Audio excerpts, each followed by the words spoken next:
La TVT au cœur de l'information.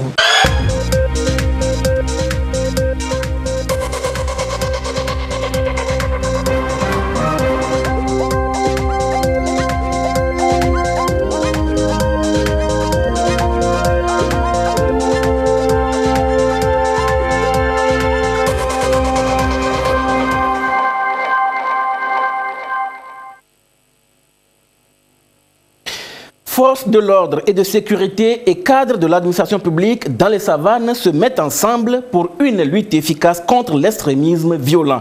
En présence de Yak Damram, ils ont eu des échanges fructueux, vous allez les entendre. Ils sont mis au même niveau de compréhension du phénomène. À suivre dans un instant. La petite saison pluvieuse de cette année est toute particulière. On a enregistré une forte pluviométrie et donc des inondations par endroits. Des agents de l'Agence nationale de la protection civile sont sur le terrain pour porter assistance aux populations sinistrées. Voilà pour le sommaire. Où que vous soyez sur la planète, vous êtes en direct sur la télévision togolaise. Bonsoir et bienvenue dans le 20h de ce samedi. L'extrémisme violent, le terrorisme et l'extrémisme violent dans les savanes, les forces de défense et de sécurité ainsi que des cadres de l'administration ont échangé sur le sujet. Des assises qui viennent couronner une semaine d'activité du comité interministériel de prévention et de lutte contre l'extrémisme violent dans la région. Les échanges ont été présidés par Yak Damram, ministre en charge de la sécurité. Tchazimna Baga, reportage. Je tiens à m'excuser déjà auprès. Sur cette carte de l'Afrique de l'Ouest, réalisée par les experts de l'Institut d'études de sécurité ISS de Dakar, les points représentent les attaques des différents groupes terroristes opérant en Afrique de l'Ouest. En 2016, il y avait 8 différents groupes repartis au Mali, au Niger, au Tchad et au nord du Burkina Faso contre 4 seulement en 2012, actifs essentiellement au nord du Mali.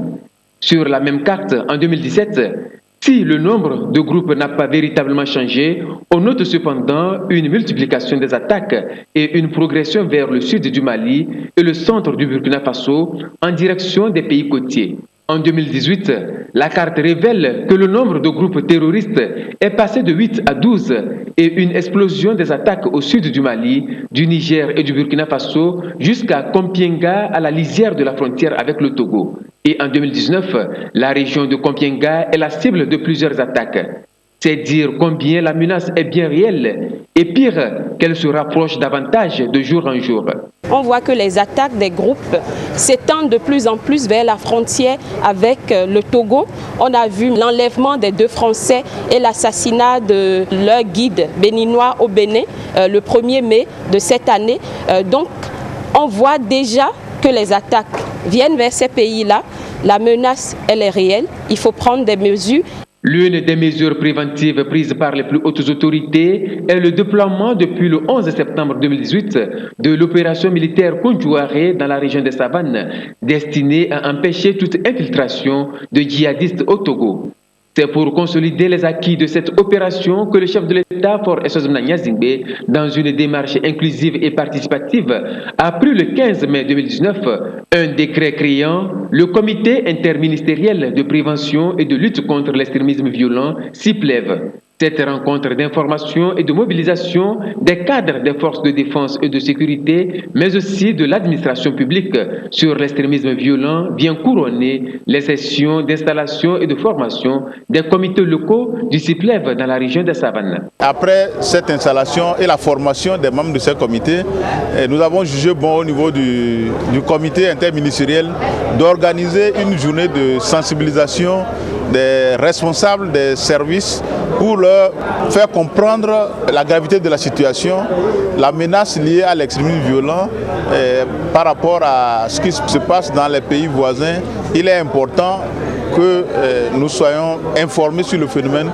La séance s'est donc employée à mettre tout ce beau monde au même niveau d'information et de compréhension sur le phénomène de l'extrémisme violent en Afrique de l'Ouest en termes de genèse, d'idéologie des groupes en activité, le mode de recrutement, l'ambition expansionniste de ces groupes djihadistes et surtout la menace qui pèse sur le Togo. L'organisation et le fonctionnement du CIPLEV comme mécanisme souple à caractère essentiellement préventif ont été aussi présentés et des recommandations formulées. Il est important de comprendre le phénomène, d'apprendre les leçons, les bonnes leçons, mais aussi les mauvaises, des contextes des autres pays qui sont maintenant dans la lutte et la prévention contre l'extrémisme violent, les pays frontaliers, Mali, Niger, Burkina Faso, mais aussi ce qui se passe dans les pays qui sont confrontés à Boko Haram. Apprendre des leçons, adapter ces leçons-là au contexte togolais, au contexte des pays côtiers. Déjà identifier les vulnérabilités qui peuvent être instrumentalisées par des groupes pour recruter, s'implanter et éventuellement, on ne souhaite pas mener des activités dans ces pays-là. Donc, important que la réponse sécuritaire soit accompagnée de réponses préventives de développement. Aujourd'hui, nous sommes bien outillés pour qu'enfin, si nous avons de ces gens qui sont parmi nous, nous savons comment faire les détecter, comment faire remonter l'information au niveau de nos forces de l'ordre et de sécurité. Dès mon arrivée dans ma localité, je suis censé passer l'information avec tous les jeunes qui n'ont pas eu l'occasion de participer à cette séance et que je vais les imprégner aussi de ce que j'ai eu ici. Cette rencontre nous a donné beaucoup de sensibilisation qu'il y a un danger qui est derrière nous. Donc pour se méfier des gens qu'on ne connaît pas et être apte de donner des informations fiables aux autorités. La menace est imminente et toute la population est invitée à contribuer à la préservation de ce que le Togo a de plus cher, la sécurité et la paix, a insisté le ministre de la Sécurité et de la Protection civile. Aujourd'hui, ces groupes extrémistes ne cachent pas leurs ambitions de s'installer au-delà des limites des États sahéliens, notamment du Mali, du Niger et du Burkina Faso. Leur présence a déjà été ressentie dans certains pays côtiers d'Afrique de l'Ouest. La menace est donc réelle et imminente. Le gouvernement togolais, sous la houlette du président de la République, son Excellence M. Faure Essoufina Gnassingbé, en a fait une préoccupation majeure. En créant le comité interministériel, la vision du gouvernement relève d'une approche globale, comprenant non seulement des mesures essentielles de lutte contre le terrorisme axées sur la sécurité, mais aussi des mesures de prévention systématiques. Ces mesures devront s'attaquer directement aux causes sous-jacentes qui conduisent des individus à se radicaliser et à rejoindre les groupes extrémistes violents pour venir s'attaquer aux symboles de l'État, à nos valeurs et pour remettre en cause l'ordre établi. La tâche est immense, mais noble, parce que nous sommes appelés à tout mettre en œuvre pour préserver ce que nous avons de plus cher, la paix et la sécurité. Le ministre a également présenté la gratitude du gouvernement togolais au programme des Nations Unies pour le développement PNUD pour son accompagnement financier et à l'Institut d'études de sécurité ISS de Dakar. Démarré dans la région des Savanes à cause de la proximité avec la frontière du Burkina Faso, le CIPLEV va étendre ses démembrements et ses activités sur toute l'étendue du territoire national. Et voilà, ils ont donc reçu les informations utiles de la part du général de brigade Yak Damram, ministre en charge de la sécurité. Sur le terrain, des agents du ministère de l'Environnement recueillent la préoccupation des acteurs de développement pour élaborer la version 2 de la stratégie nationale de la réduction des émissions des gaz dus à la déforestation, à la dégradation des forêts RED+. L'étape de Kara avec notre correspondant Nestor Mouzou. Vers l'élaboration de la deuxième version de la stratégie nationale de réduction des émissions dues à la déforestation et à la dégradation des forêts RED+. Le draft de cette deuxième version et celui de son plan d'action ont été produits par le consultant national retenu et validés par les groupes thématiques sectoriels, les représentants des universités publiques, les organisations de la société civile et le secteur privé, sans vue de rendre le processus plus participatif que des réunions se tiennent dans les régions, dont celle de la Kara. Ceci en vue de prendre en compte les avis des acteurs locaux de développement. Leur rôle, c'est de s'assurer que leurs préoccupations et les priorités régionales sont prises en compte dans ces documents-là. Vous allez voir qu'il y a plusieurs catégories de parties prenantes. Il y a la chefferie traditionnelle, les organisations de la société civile, les organisations du secteur privé, les organisations de femmes et de jeunes, les services techniques, les collectivités territoriales.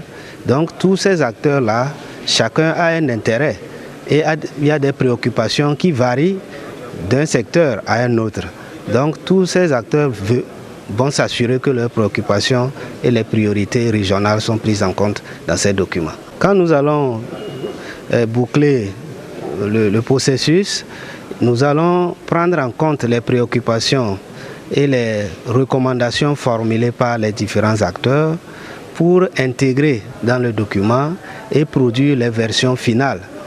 La validation régionale de la deuxième version de la stratégie nationale RED+, et de son plan d'action est couplée de celle des instruments de sauvegarde environnementale et sociale élaborés pour encadrer la mise en œuvre de la stratégie. À la suite des rencontres régionales, il sera organisé à Lomé une rencontre nationale pour adopter tous ces documents. Merci, monsieur le maire, de vouloir prendre. Beaucoup de Togolais, surtout les riverains des cours d'eau, ont les pieds dans l'eau. Et c'est suite à la forte pluviométrie recensée ces derniers temps. Le bassin versant du fleuve Mono est débordé. Des lâchers d'eau au niveau du barrage hydroélectrique de Nagbeto ont été effectués pour évacuer le trop-plein. Sur le terrain, des agents de l'Agence nationale de la protection civile prennent des mesures pour protéger les populations. Ferdinand Diassoa. Depuis quelques semaines, le barrage hydroélectrique de Nagbeto a ouvert ses vannes pour évacuer le trop-plein d'eau occasionné par les pluies diluviennes que connaît le Togo.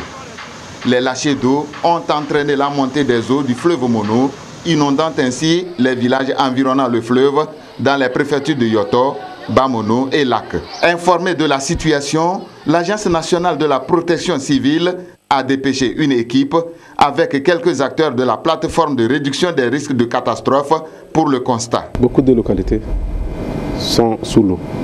Donc il y a certaines localités qui sont même inaccessibles. Si bien que l'équipe qui s'est dépêchée n'a même pas pu accéder à ces localités. Donc, comme exemple, il y a même certains élèves qui sont venus à l'école, mais le temps de retourner, les localités sont envahies par les eaux, donc on n'a pas pu retourner. Ces élèves sont obligés de rester dans l'école. Donc une fois que l'équipe est arrivée sur le terrain, on a pris des mesures pour les mettre dans les familles d'accueil. L'objectif de la mission est d'apporter la compassion du gouvernement aux victimes, évaluer les impacts des lâchers d'eau et sensibiliser les populations sur les mesures de comportement adoptées en ces périodes. Au cours de la mission, on a sensibilisé les populations à plus de présence et de vigilance, d'éviter certaines activités pour que nous ne vivions pas des situations dramatiques. Donc au-delà de ça, il y a nécessité de relocaliser les populations parce qu'il y a certaines habitations, c'est complètement dans l'eau. Donc on a décidé avec le préfet de les relocaliser. On a prévu la distribution du chlore pour que la population puisse potabiliser l'eau avant de la boire. Donc, certes, en concertation et en collaboration avec les services de santé et la Croix-Rouge. On a profité, mettre à disposition des préfets au profit de leur communauté des gilets de sauvetage. Une équipe est sur place pour une évaluation globale de la situation afin d'assister les victimes. Des tentes seront également dressées pour abriter ceux dont les maisons ont été détruites par les eaux. Et souvent, ces inondations riment avec des épidémies. L'OMS soutient le Togo dans ses efforts d'amélioration des soins de santé. Cette institution onusienne a remis au système sanitaire togolais un lot de matériels médicaux, un geste d'environ 100 millions de francs CFA. Et c'est lors de la célébration en différé de la journée pour la santé des patients. Gérard Lagoudou, reportage. Les efforts du Togo dans le secteur de la santé se renforcent. L'Organisation mondiale de la santé appuie les centres de formation sanitaire avec cet important lot de matériels médicaux. Boîtes de sécurité, distributeurs de gel, comprimés d'albendazole, intrants et bien d'autres d'une valeur d'environ 100 millions de francs CFA pour immortaliser la Journée mondiale de la sécurité des patients célébrée le 17 septembre de chaque année. Ce don de matériel marque la première édition de cette journée au Togo. Le réseau togolais des associations pour la sécurité des patients s'en félicite. C'est vraiment une journée exceptionnelle parce que ça va nous permettre de pouvoir en parler et de pouvoir organiser des manifestations et que les gens puissent comprendre et que tout le monde puisse nous aider à pouvoir endiguer ce fléau. Le représentant résident de l'OMS au Togo a salué les actions du gouvernement togolais ces dernières années dans le cadre de l'amélioration des soins de santé. La réception de ce lot de matériel permettra d'aller plus loin et faire plus.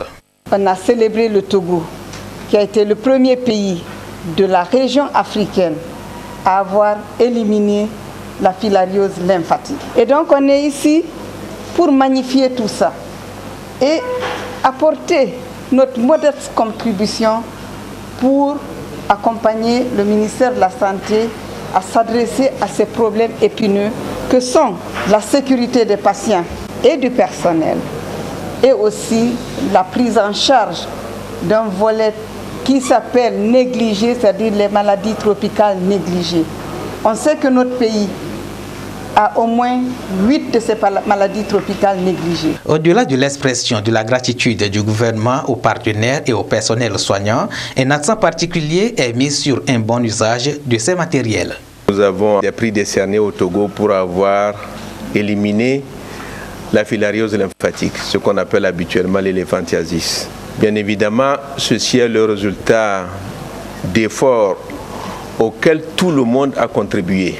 Nous avons eu la joie de recevoir des médicaments contre les maladies tropicales négligées, l'albendazole, et aussi des intrants au profit de 500 formations sanitaires. C'est une joie immense et nous ne pouvons dire que merci à l'Organisation mondiale de la santé. Mais en même temps, tout le monde connaît les problèmes prioritaires de notre secteur et peut-être le premier, c'est celui de la gestion. Ça veut dire que si nous faisons preuve d'une utilisation rationnelle et d'un partage permettant à la cible de bénéficier, ça sera la voie ouverte à d'autres dons. Ce lot de matériel touchera environ 500 formations sanitaires, soit la moitié des centres de santé sur toute l'étendue du territoire togolais. Santé, toujours le mois d'octobre est consacré à la lutte contre le cancer du sein. C'est une campagne annuelle de communication destinée à sensibiliser au dépistage du cancer du sein et à récolter des fonds pour la recherche. La 11e édition du mois d'octobre rose est lancée à Lomé, une initiative de la Ligue togolaise contre le cancer. Saharou Ourotou, Sandra Ziagbi.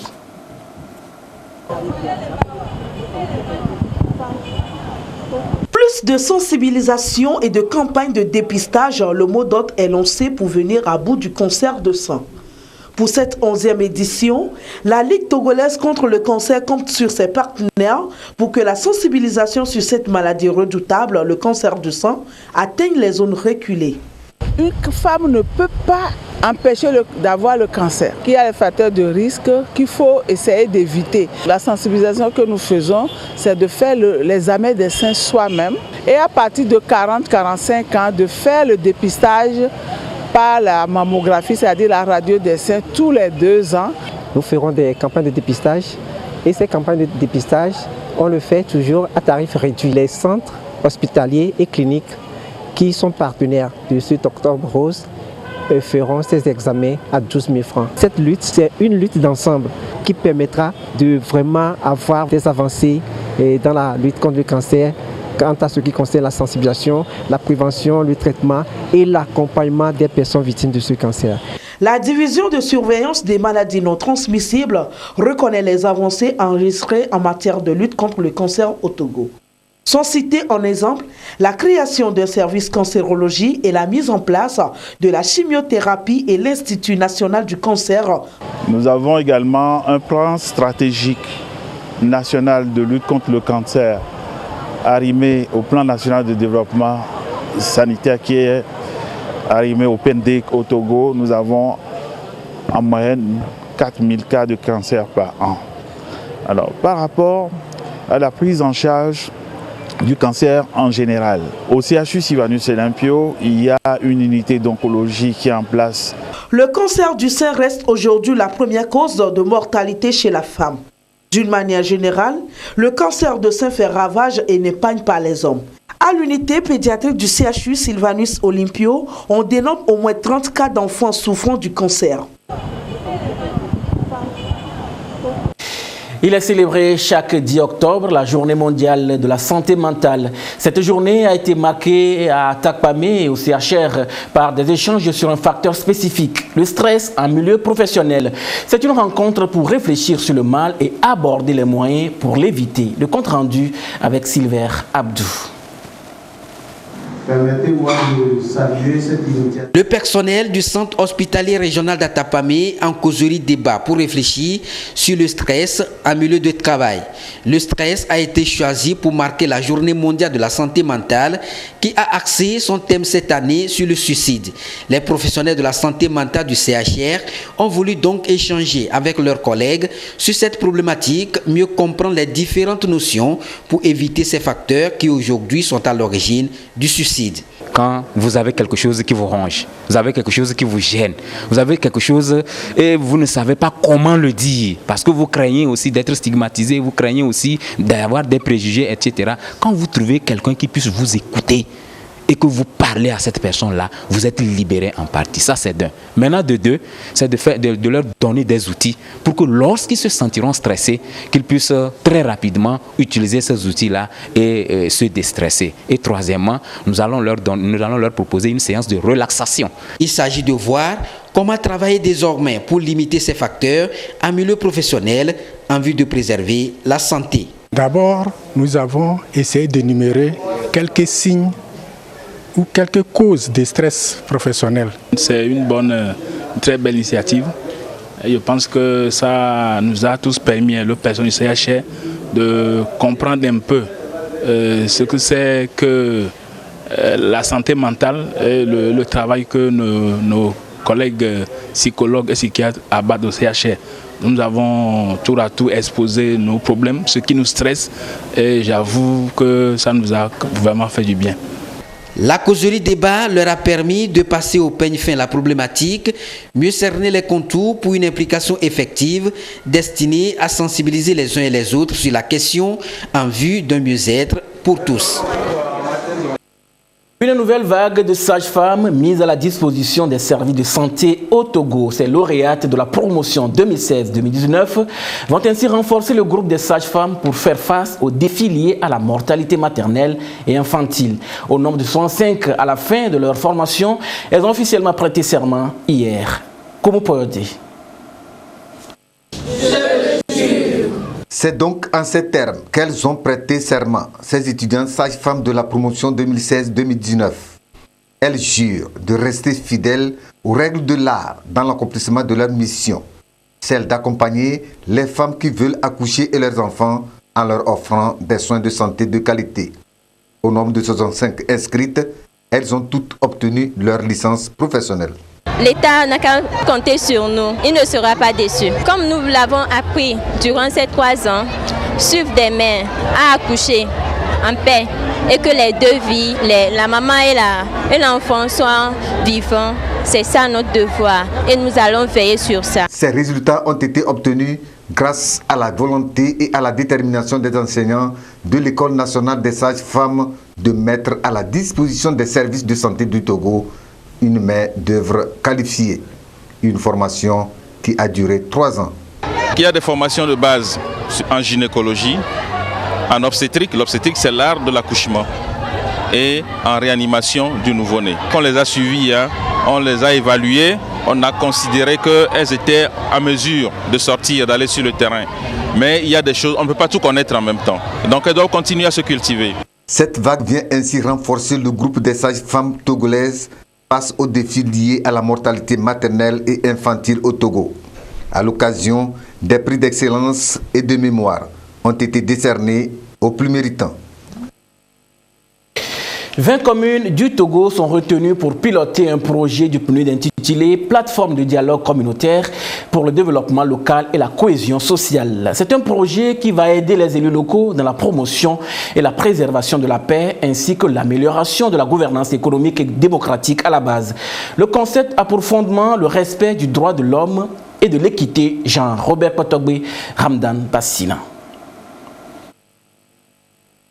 Le programme des Nations Unies pour le développement s'engage aux côtés du gouvernement dans sa politique de décentralisation à travers son projet Plateforme de dialogue communautaire pour le développement local et la cohésion sociale.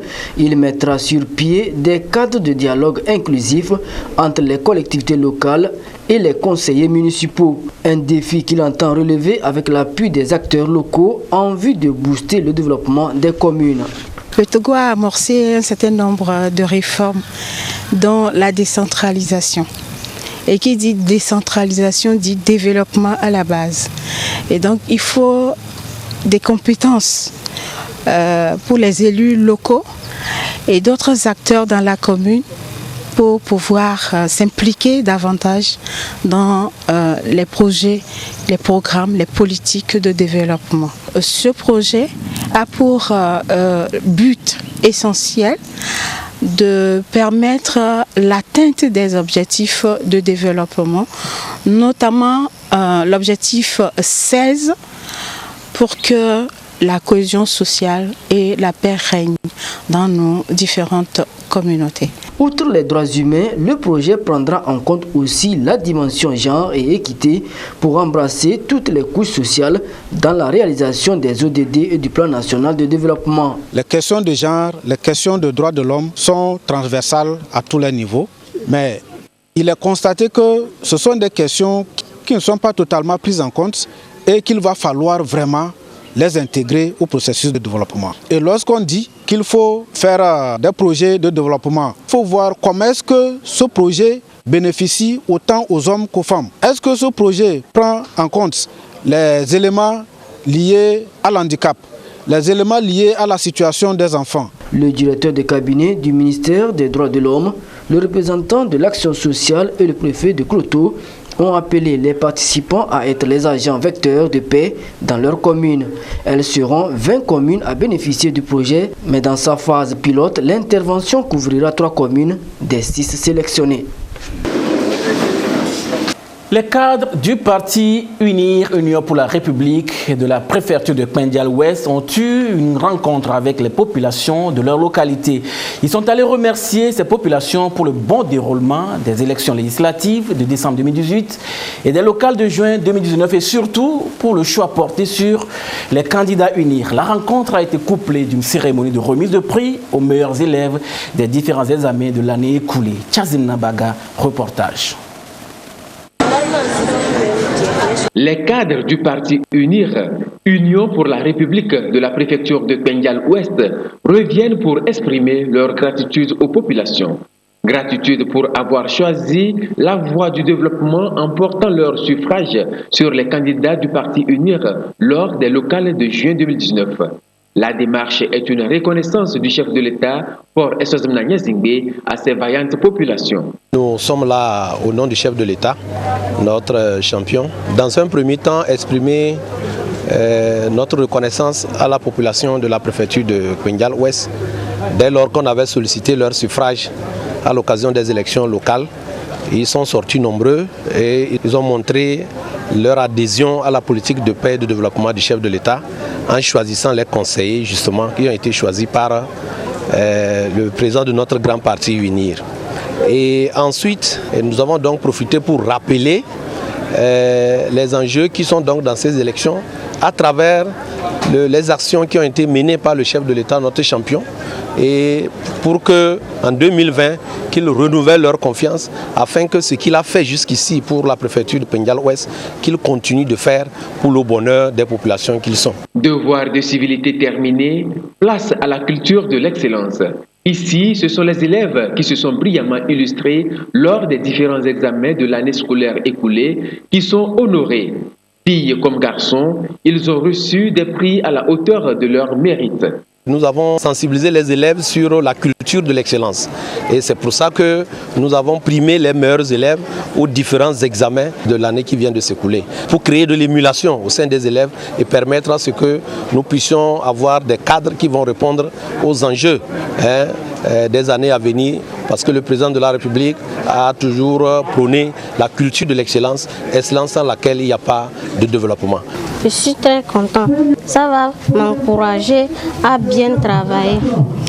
à apprendre et toujours être premier. Je dis merci au président Fort et Sosmina Yassingbe de m'avoir offert ce cadeau. Je lui en serai très reconnaissant toute ma vie. Je compte travailler plus pour avoir des bourses et aller à l'extérieur et revenir maintenant développer mon pays ou mon milieu. Je remercie monsieur le chef de l'État. Les meilleurs établissements ont été gratifiés aussi avec des prix d'excellence pour les motiver à garder le cap de la qualité dans l'éducation des enfants. La ministre de l'Action sociale, de la promotion de la femme et de l'alphabétisation a exhorté les parents à envoyer tous les enfants sans distinction de sexe à l'école. Elle a déploré la déperdition scolaire des filles au niveau supérieur et souligné l'importance de la scolarisation de la jeune fille dans son autonomisation. La ministre a exhorté la population de Pendial-Ouest à accompagner le chef de l'État dans la mise en œuvre réussie du plan national de développement PND 1822, l'unique plan pragmatique, réaliste et réalisable dont l'ambition réelle est d'œuvrer pour le bien-être de l'ensemble des Togolais et assurer l'avenir de la jeunesse. Présidentielle de 2020 au Togo, les jeunes du parti Nouvel Engagement Togolais Net affûtent leurs armes pour la victoire de leur candidat. Ils échangent sur les moyens d'action et s'imprègnent du cadre institutionnel de l'élection présidentielle au Togo. La rencontre a lieu ce samedi. Luc Assis.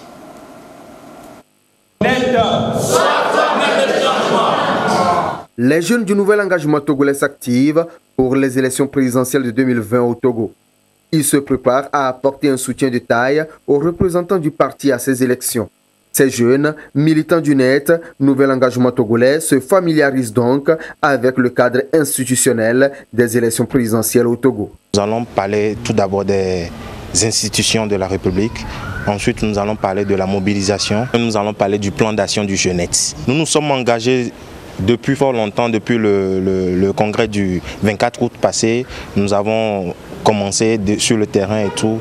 Nous allons pouvoir porter le parti haut pour les élections présidentielles. Surtout accompagner notre président que nous avons ensemble élu le 24 août passé pour atteindre le sommet. Le comportement et la posture nécessaires à adopter en période électorale aussi abordés. Le regroupement politique fonde ses valeurs sur 3 points. Le président national du NET était là pour les rappeler. Le NET, depuis sa création, rassemble ses activités sur 3 grands volets: la formation militante, l'information citoyenne et la solidarité nationale. Ces derniers temps, nous avons montré notre solidarité à travers des dons dans beaucoup de localités à travers le pays.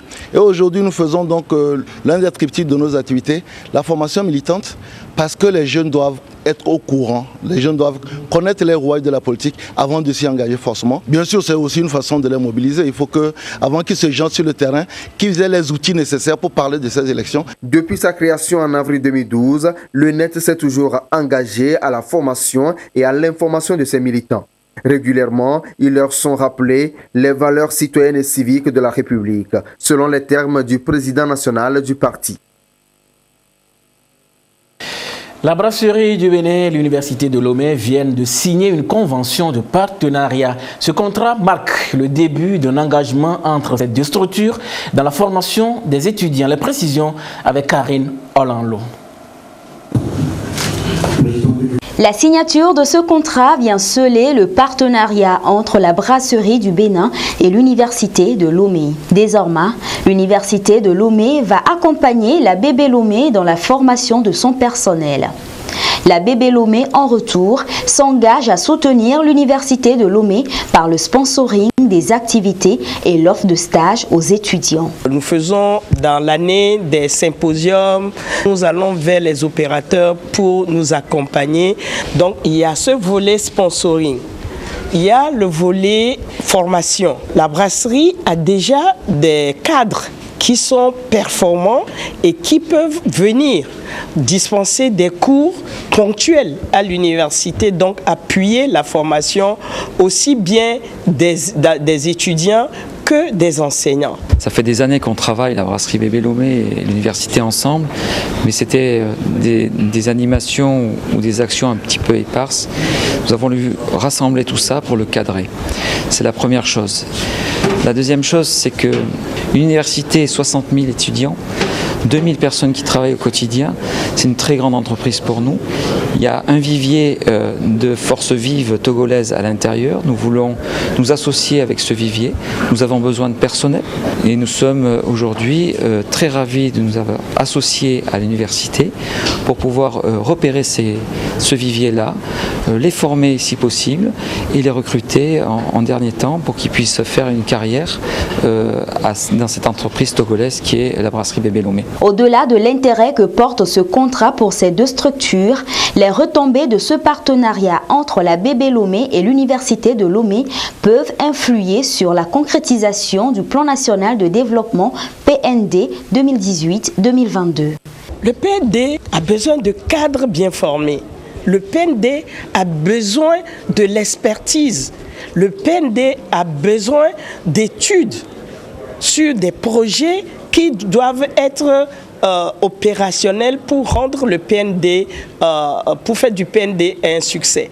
Et l'université forme. L'université a des techniciens. L'université a des cadres. Les cadres qui vont animer le PND pour son succès viendront en grande partie des universités, aussi bien publiques que privées. L'Université de Lomé a pour mission la formation, la recherche et la valorisation des résultats des recherches, la vulgarisation de la culture, entre autres.